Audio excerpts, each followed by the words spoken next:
हाँ देखिए बच्चों, बोरॉन के कंपाउंड कंपाउंड ऑफ बोरॉन ये हम क्लास में डिस्कस कर रहे थे। तो बोरॉन के दो कंपाउंड हम प्रीवियस क्लासेस में डिस्कस कर चुके थे। एक तो था बोरिक एसिड और दूसरा था बोरेक्स। अब आज हम बोरॉन का तीसरा एक बहुत ही इम्पोर्टेंट कंपाउंड डिस्कस करने वाले हैं, जिसे कहते हैं डाई बोरेन।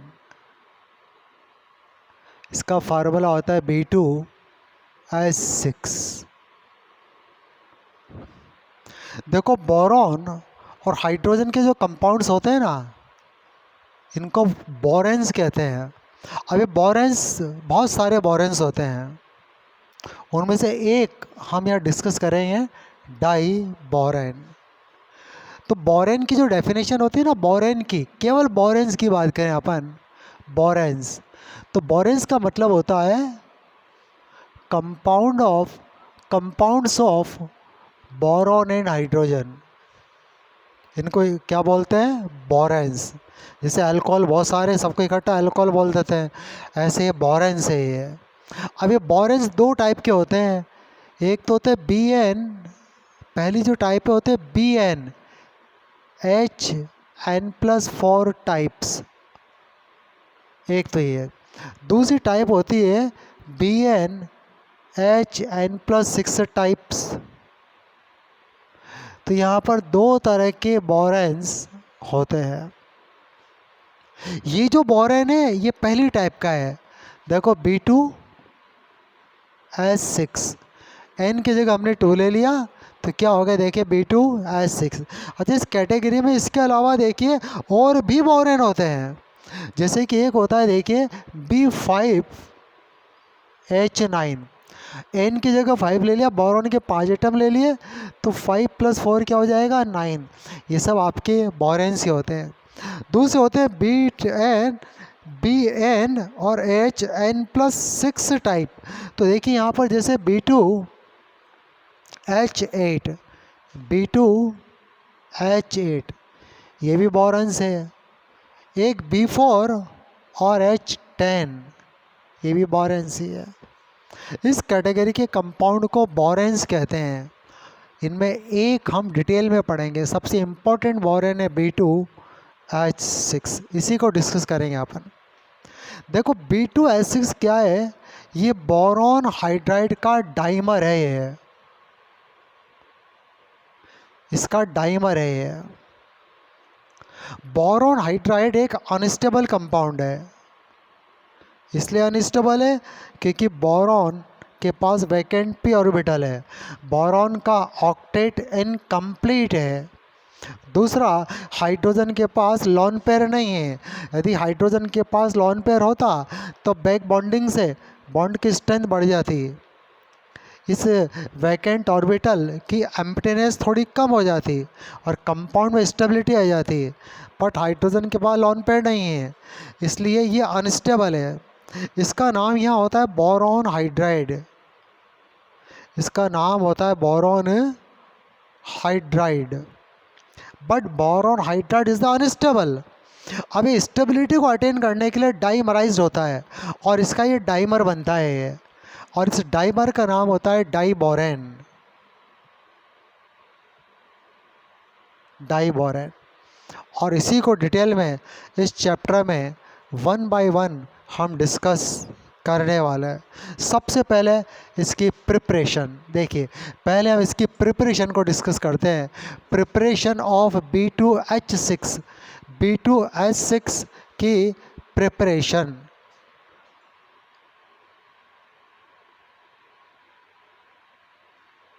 प्रिपरेशन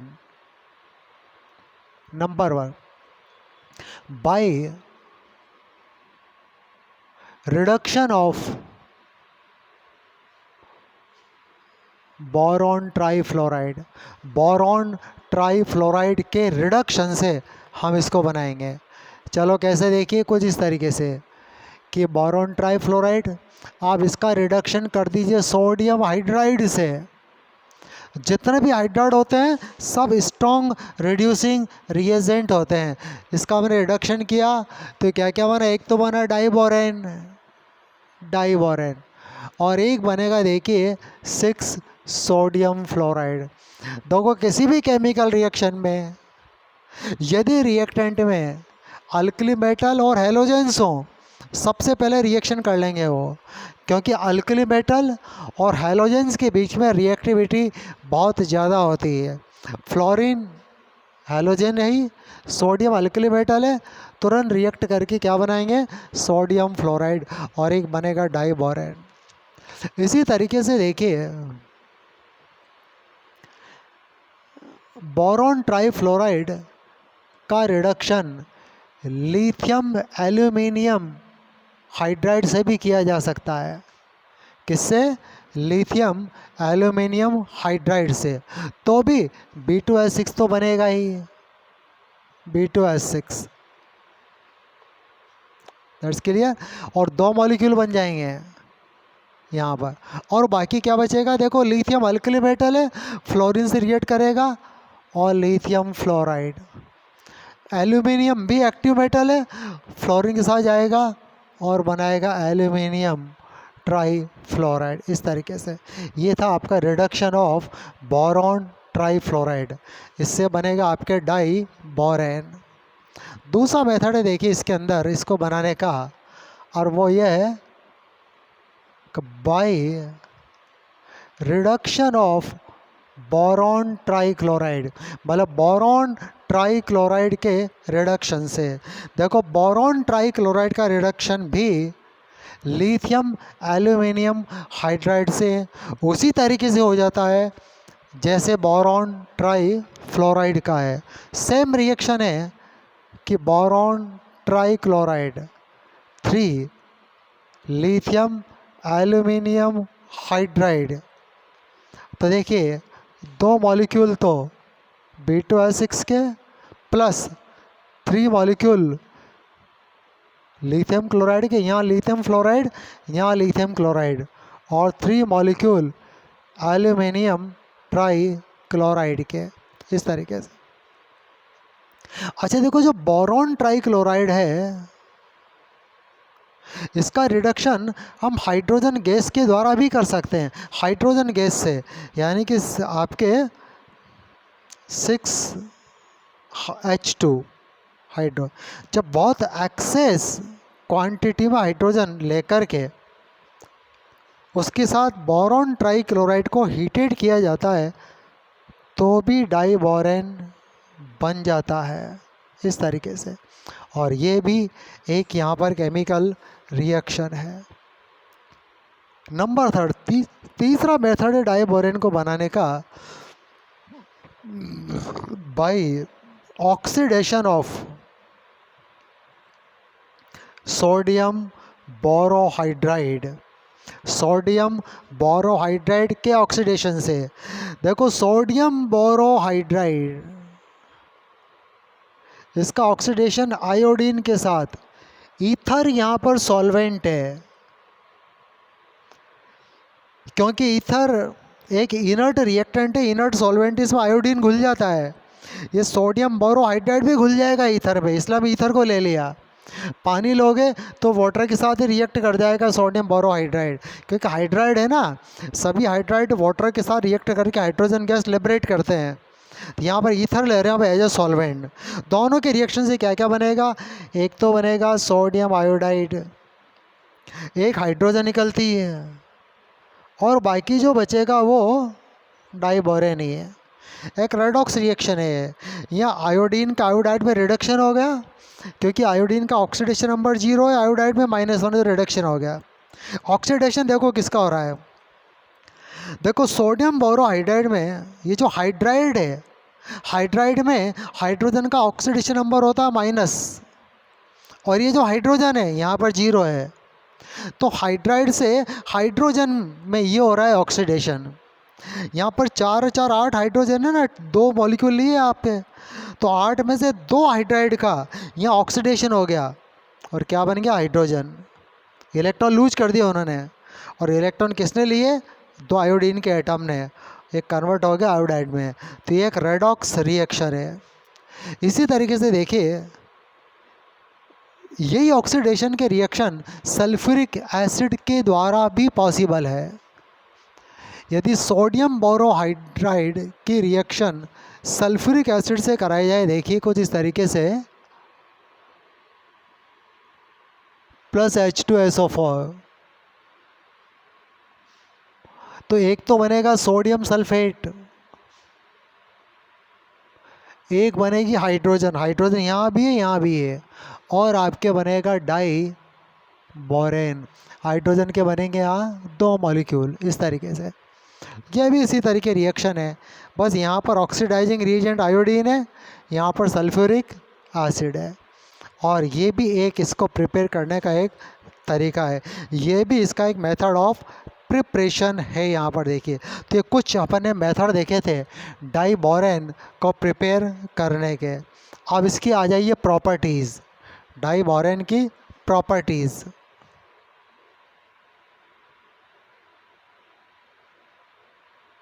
नंबर 1, सबसे पहले कलरलेस है, वेरी रिएक्टिव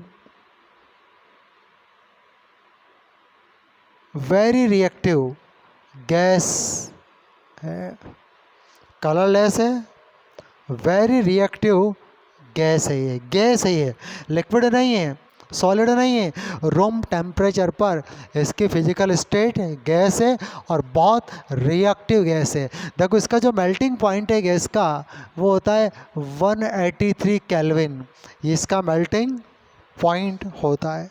अब इसके रिएक्शन देखिए, कुछ इसके रिएक्शंस अपन देखते हैं। रिएक्शन विद ऑक्सीजन और एयर, एक ही बात है, हवा में भी इसके रिएक्शन किससे होगी? ऑक्सीजन से ही होगी। नाइट्रोजन तो ऑलमोस्ट इनर्ट गैस की तरह से बिहेव करती है। यहाँ पर देखिए, चलो देखते हैं। देखो आपकी जो डाइबोरेन है,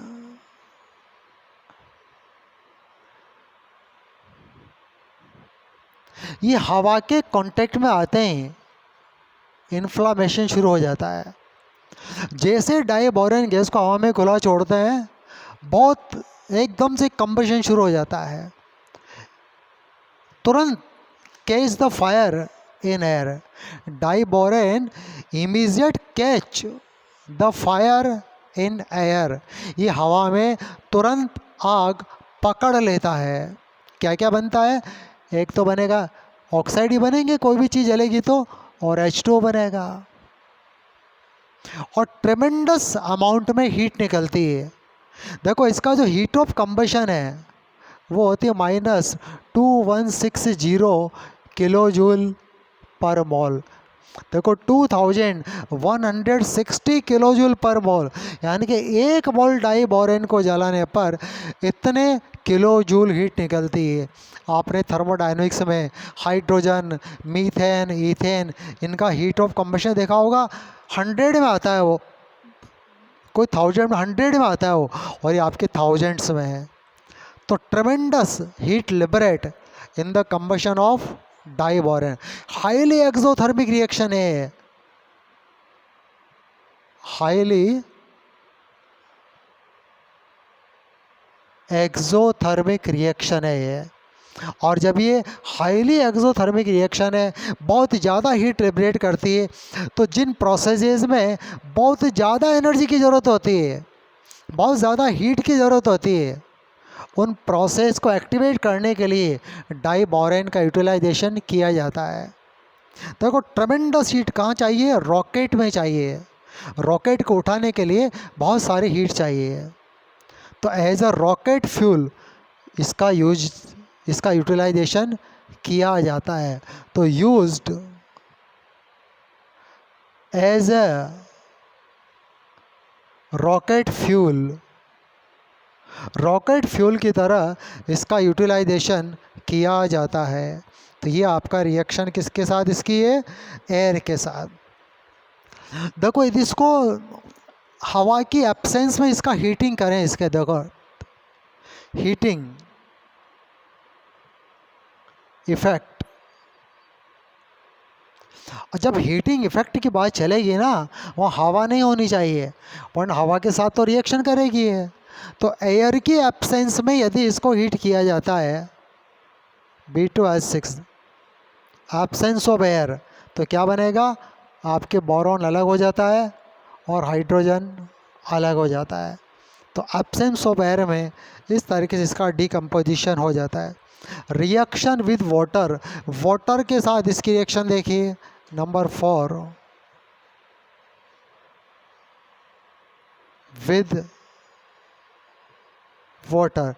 तो भाई ये आपके जो डाई बोरेन है ये वाटर के साथ इमीडिएट रिएक्ट करता है, क्योंकि ये तो बोरॉन हाइड्राइड ही, सारे हाइड्राइड वाटर से रिएक्ट करके हाइड्रोजन गैस लिबरेट करते हैं, तो हाइड्रोजन गैस निकलती है और एक बनती है आपके बोरिक एसिड, बोरिक एसिड बनता है। बोरॉन तो बदल जाएगा बोरिक एसिड में और एक हाइड्रोजन गैस यहाँ पर लिबरेट करती है, हाइड्रोजन गैस निकलती है। यह आपके वाटर के साथ इसकी रिएक्शन है। नंबर 5 रिएक्शन देखिए, रिएक्शन विद क्लोरीन। देखो क्लोरीन क्या करता है, हाइड्रोजन को रिप्लेस कर देता है। क्लोरीन हाइड्रोजन को यहाँ से रिप्लेस कर देता है। क्यों कर देता है अभी देखते हैं अपन। देखो B2H6 ये 3Cl2, तो क्या होगा, एक तो बनेगा बोरॉन ट्राइक्लोराइड, कि एक तो क्या बनेगा बोरॉन ट्राइक्लोराइड और एक बनेगा 6HCl। अब देखो क्लोरीन ने हाइड्रोजन को रिप्लेस क्यों किया, इसलिए रिप्लेस किया क्योंकि जब बोरॉन के साथ देखो जब क्लोरीन जुड़ती है ना, क्लोरीन, तो मजबूत बॉन्ड बनता है। क्यों मजबूत बॉन्ड बनता है, क्योंकि क्लोरीन के पास होता है लोन पेयर, बोरॉन के पास वैकेंट ऑर्बिटल है, तो भाई बैक बॉन्डिंग हो जाती है। और वो बैक बॉन्डिंग यहाँ नहीं होती, यहाँ ब्रिज बॉन्डिंग होती है। अब ब्रिज बॉन्डिंग तो वैसे वीक बॉन्ड होता है, क्योंकि वहाँ 2 इलेक्ट्रॉन मिलकर के 2 अलग अलग बॉन्ड बनाते हैं ब्रिज बॉन्ड में। तो क्लोरीन हाइड्रोजन के कंपेयर में ज़्यादा स्ट्रांगली बॉन्डेड होगा यहाँ बोरॉन के साथ, और इसीलिए क्लोरीन बड़ी आसानी से हाइड्रोजन को रिप्लेस कर देता है। अगली रिएक्शन देखो, रिएक्शन नंबर 5।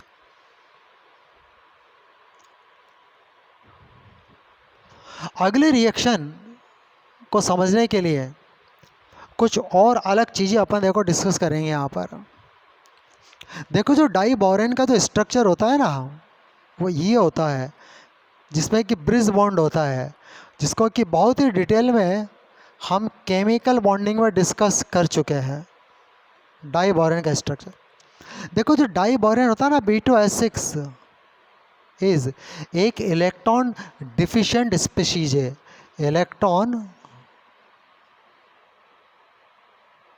डिफिशिएंट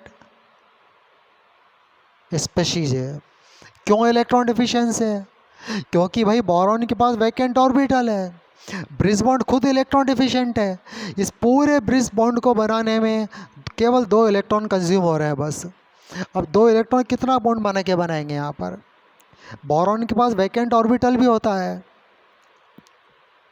यहाँ दोनों बोरॉन sp3 हाइब्रिड स्टेट में होते हैं। उस sp3 हाइब्रिड स्टेट में 4 हाइब्रिड ऑर्बिटल बनते हैं। 4 में से एक हाइब्रिड ऑर्बिटल तो वैकेंट ही रहता है, और वैकेंट ऑर्बिटल है तो कैसा होगा, इलेक्ट्रॉन डिफिशिएंट। और जो भी इलेक्ट्रॉन डिफिशिएंट है भाई वो इलेक्ट्रोफाइल है वो। तो ये इलेक्ट्रॉन डिफिशिएंट स्पीशीज है, एक्ट एज अ इलेक्ट्रोफाइल। किसकी तरह एक्ट करेगा, इलेक्ट्रोफाइल की तरह से एक्ट करता है, E+ की तरह एक्ट करता है। अब देखो इलेक्ट्रोफाइल पर अटैक कौन करेगा, न्यूक्लियोफाइल। अब क्या होगा कि जो न्यूक्लियोफाइल होते हैं फाइल, यानी कि Nu- अटैक ऑन B2H6, इसलिए B2H6 पर अटैक करते हैं। अब यहाँ पर कुछ खास तरह के न्यूक्लियोफाइल का अपन जिक्र करेंगे। देखिए, देखो जो लॉन पेयर डोनर मॉलिक्यूल होते हैं ना, lone pair donor molecule, ions की बात नहीं चल रही, मॉलिक्यूल की बात चल रही है। जो लॉन पेयर डोनर मॉलिक्यूल्स होते हैं सब न्यूक्लियोफाइल होते हैं। आर न्यूक्लियोफाइल,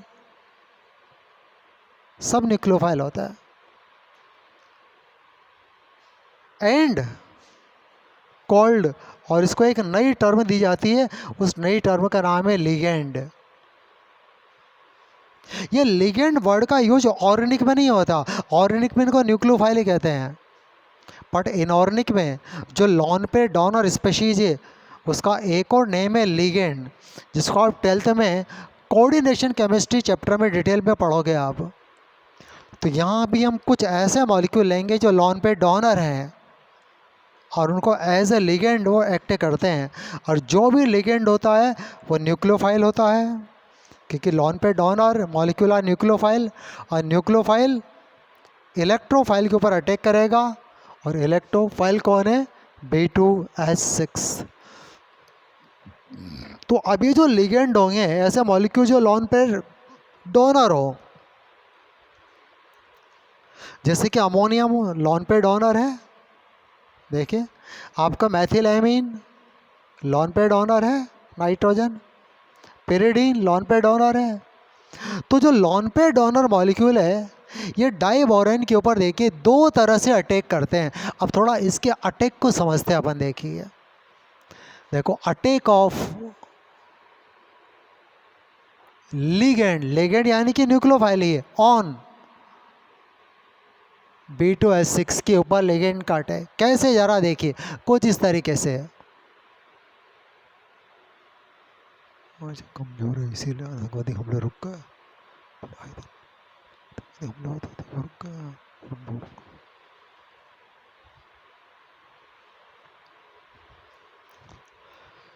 चलो देखिए कैसे होगा। सपोज कीजिए यहाँ पर एक ये लिगेंड है, लॉन पे डोनर है, इलेक्ट्रॉन रिच है। इस पूरे मॉलिक्यूल में इलेक्ट्रॉन डेफिशिएंट एटम है बोरॉन। दोनों बोरॉन आइडेंटिकल कंडीशन में है। किसी भी एक बोरॉन पर लिगेंड का अटैक होगा। यहाँ पर सपोज करो यहाँ पर अटैक होता है लिगेंड का। अब जब लिगेंड का अटैक होगा तो एक बॉन्ड टूटेगा, यहाँ पर एक बॉन्ड ही टूटेगा। और जब एक बॉन्ड यहाँ पर टूटेगा तो देखिए क्या होगा, इसमें ये H, ये B, H, H, यहाँ आ गया लिगेंड का अटैक और ये H यहाँ सेपरेट हो गया। आपको जब बॉन्ड क्यों टूटा, बॉन्ड नहीं टूटेगा तो बोरॉन की वैलेंसी 5 हो जाएगी, और 5 वैलेंसी यहाँ पर बोरॉन की हो नहीं सकती, क्योंकि बोरॉन के आउटर ऑर्बिटल ही मैक्सिमम 4 ही होते हैं। ऐसे अटैक हुआ। अब अभी एक बोरॉन और है यहाँ पर। ये जो पहले लिगेंड का अटैक है उसका पैटर्न एक जैसा होता है। अब लेकिन जो सेकंड अटैक होगा ना जी यहाँ पर बोरॉन का, उसकी 2 कंडीशन है। अब मैं इसको यहाँ पे इरेज कर रहा हूँ, आप इसको नोट कर लेना।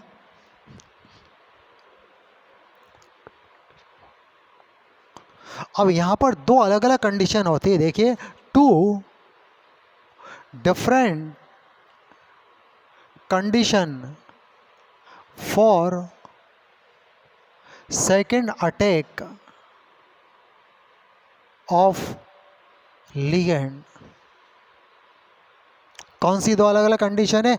एक पहली कंडीशन है सिमेट्रिक अटैक। सिमेट्रिक अटैक,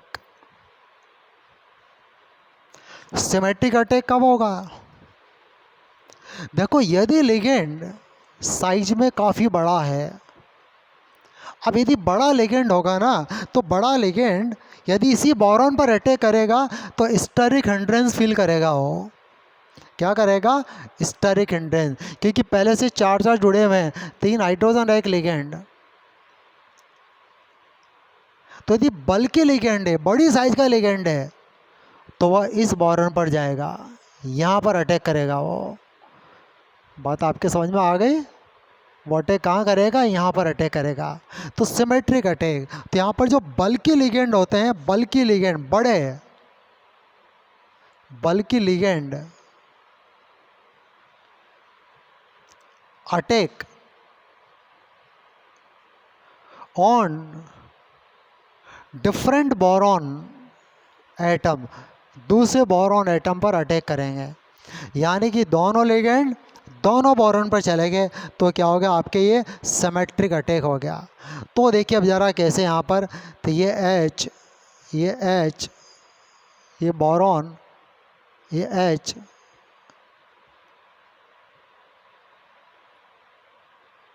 अब यदि ये लिगेंड बड़ा है आकार में, तो ये कहाँ अटैक करेगा? इस पर अटैक करेगा। इस पर अटैक करेगा तो बॉन्ड यहाँ से ब्रेक होगा और सीधे दो मॉलिक्यूल बन जाएंगे किसके? BH3L के, इस तरीके से। अच्छा, बल्कि लिगेंड देखिए, अब बल्कि लिगेंड के एग्जाम्पल क्या क्या हो सकते हैं यहाँ पर? बल्कि लिगेंड में जैसे ट्राई इथाइल एमीन, ये बल्कि लिगेंड है, ट्राई इथाइल एमीन, इसको क्या बोलते हैं? बल्कि लिगेंड। बड़ा है आकार में, काफ़ी बड़ा है। अब यदि ट्राई इथाइल एमीन के रिएक्शन हम डाई बोरॉन से कराएं, चलो इसको नोट कर लो, अब मैं इसके रिएक्शन लिख रहा हूँ। देखिए, यदि ट्राई इथाइल एमीन की रिएक्शन डाई एमीन के साथ कराई जाए, डाई बोरॉन के साथ कराई जाए, तो क्या होगा? देखिए, ये B2H6 रिएक्ट विद किसके साथ? ट्राई इथाइल एमीन के दो मॉलिक्यूल, क्योंकि लिगेंड तो दो ही लिए ना अपन ने यहाँ पर। तो इस तरह के दो प्रोडक्ट बनेंगे यहाँ पर, 2। देखो BH3 और ये N और C2H5 होल थ्राइस, नाम क्या होगा? Boron hydride tri methyl amine. इस तरह का कंपाउंड यहाँ पर बनेगा। एक चीज़ और देखिए, जो कार्बन मोनोऑक्साइड होता है ना, आल्सो एक्ट एज ए बल्कि लिगेंड। अब भाई क्यों? इसलिए देखो क्या होता है कि कार्बन मोनोऑक्साइड में भी ट्रिपल बॉन्ड है, साइनाइड में भी ट्रिपल बॉन्ड है। अभी ट्रिपल बॉन्ड में क्या होता है? देखिए, एक सिग्मा 2 पाई बॉन्ड होते हैं। तो जब किसी स्पीशीज में नंबर ऑफ पाई बॉन्ड ज़्यादा होते हैं, तो उस स्पीशीज का इलेक्ट्रॉन क्लाउड का एक्सपेंशन ज़्यादा होता है। अब स्पीशीज है तो छोटी, बट मल्टीपल बॉन्ड ज़्यादा हैं, इसमें दो डबल बॉन्ड है, दो पाई बॉन्ड है, तो इसके इलेक्ट्रॉन क्लाउड का एक्सपेंशन, बड़ा एक्सपेंशन होता है। और इसलिए यह भी एज अ बल्कि लिगेंड ही इसका बिहेवियर होता है। और यही वजह है कि जब B2H6 की रिएक्शन कार्बन मोनोऑक्साइड से होती है, तो भी इसी तरह का प्रोडक्ट बनता है, इसी तरह का प्रोडक्ट बनता है, boron hydride carbon monoxide. Carbon monoxide में कार्बन लॉन पे डोनर होता है यहाँ पर, तो भी इसी तरह का यहाँ प्रोडक्ट फॉर्म होता है। ये तो था सिमेट्रिक अटैक और उसका एग्जाम्पल। अब दूसरा कहते हैं अपन, देखिए, एसिमेट्रिक अटैक। अब मैं लिख देता हूँ एसिमेट्रिक अटैक। अब देखिए, जो छोटे लिगेंड होते हैं ना, small ligand, attack on same boron, different पर नहीं, सेम बोरॉन एटम। देखिए, small ligand attack on same boron atom, जिस बोरॉन पर पहला लिगेंड गया था, उसी बोरॉन पर दूसरा लिगेंड भी चला जाएगा। यानी कि यदि लिगेंड का साइज छोटा है, तो भाई ये अब इसी पर अटैक कर देगा और जब इसी पर अटैक करेगा, तो यहाँ पर ये बॉन्ड टूटेगा और ये दोनों इलेक्ट्रॉन कहाँ चल जाएंगे? हाइड्रोजन के पास। दोनों इलेक्ट्रॉन हाइड्रोजन के पास जाएंगे, तो अब यहाँ पर देखिए फॉर्म क्या होगा। देखिए, अब ये जो हिस्सा है ना, ये तो हो जाएगा पूरा पॉजिटिव चार्ज्ड, ऐसे BH3L, क्योंकि दोनों इलेक्ट्रॉन H के पास चले गए, और वो हो जाएगा नेगेटिव चार्ज। इस बॉन्ड का हेटेरोलाइसिस होगा, दोनों इलेक्ट्रॉन H के पास चले गए, यहाँ एक इलेक्ट्रॉन की कमी हो गई क्योंकि एक इलेक्ट्रॉन हाइड्रोजन का एक बोरॉन का है, ये भी यहाँ पर चला गया, और इस तरीके से एक इस तरह का कंपाउंड बनेगा। अब चलो ऐसे लिगेंड के एग्जाम्पल में, जैसे अमोनिया, जैसे मैथिलएमीन, ये छोटे लिगेंड है। ये कैसे लिगेंड है? छोटे लिगेंड है। चलो इसको नोट करो, फिर इसके अपन रिएक्शन यहाँ पर लिखते हैं। अब यहाँ पर देखिए 2 मॉलिक्यूल ले लेते हैं अमोनिया के, तो अब प्रोडक्ट ऐसा नहीं बनेगा। अब प्रोडक्ट कैसा बनेगा? कुछ ऐसा बनेगा। कैसे? देखिए BH3 नहीं भाई, थोड़ा गलत कर दिया अपन ने, BH2L2। ये देखिए, ये लिगेंड आ गया ना, तो 2 हाइड्रोजन और 2 लिगेंड इस तरीके से, तो H2NH3 होल ट्वाइस, ये तो कैटायन। और देखिए BH4NN, इसको समझ लीजिए दोबारा, सेकंड लिगेंड गया है ना, तो एक पहले से था, एक अटैच हो गया, 2 हाइड्रोजन है यहाँ पर, तो BH2L2, हाइड्रोजन इधर ही है ये, और BH4 नेगेटिव, इस तरह का प्रोडक्ट यहाँ बनेगा। और यदि अमोनिया की जगह 2 मॉलिक्यूल मैथिलएमीन के भी लें, तो भी रिएक्शन बिल्कुल इसी तरीके से होने वाली है। BH2 अमोनिया की जगह मैथिलएमीन, 2 मॉलिक्यूल, ये कैटायन और ये एनायन, और ये आपके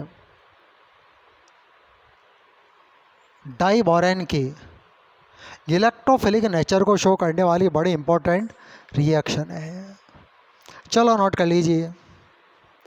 देखो अमोनिया के साथ डाइबोरेन डिफरेंट कंडीशंस में डिफरेंट प्रोडक्ट देती है। तो यहाँ पर अमोनिया के साथ कुछ और भी चीज़ें हैं। देखो डाइबोरेन गिव डिफरेंट प्रोडक्ट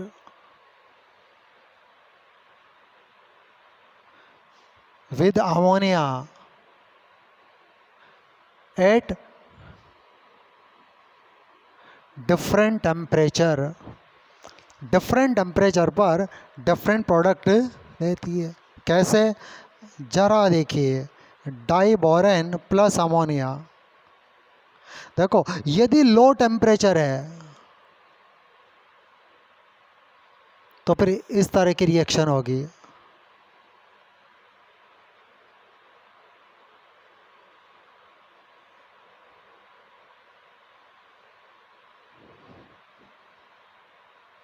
इस तरह की रिएक्शन होगी। इधर टेम्परेचर लो है तो 200 डिग्री सेल्सियस यदि टेम्परेचर है, 200 डिग्री सेल्सियस, तो फिर यहाँ पर एक कंपाउंड बनता है, देखिए B3N3H6, जिसको बोरेजीन कहते हैं। इस बोरेजीन को इनऑर्गेनिक बेंजीन भी कहते हैं,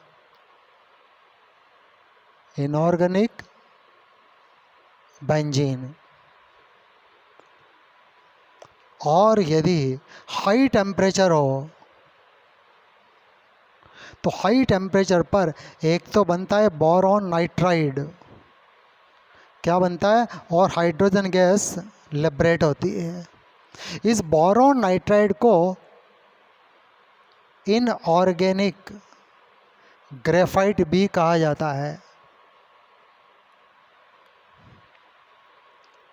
ये अमोनिया के साथ डिफरेंट टेम्परेचर पर डिफरेंट रिएक्शन है। अब यहाँ पर 2 चीज़ें और डिटेल में देखेंगे कि बोरेजीन को इनऑर्गेनिक बेंजीन क्यों कहते हैं और बोरॉन नाइट्राइड को इनऑर्गेनिक ग्रेफाइट क्यों कहा जाता है। इसके लिए हमको दोनों के स्ट्रक्चर को डिटेक्ट करना होगा। देखिए यहाँ पर, तो यहाँ पर नोट कीजिए। अब देखिए सबसे पहले स्ट्रक्चर ऑफ बोरेजीन,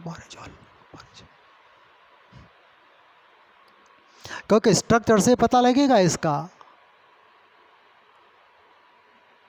स्ट्रक्चर ऑफ बोरेजीन, यानी कि B3N3S6।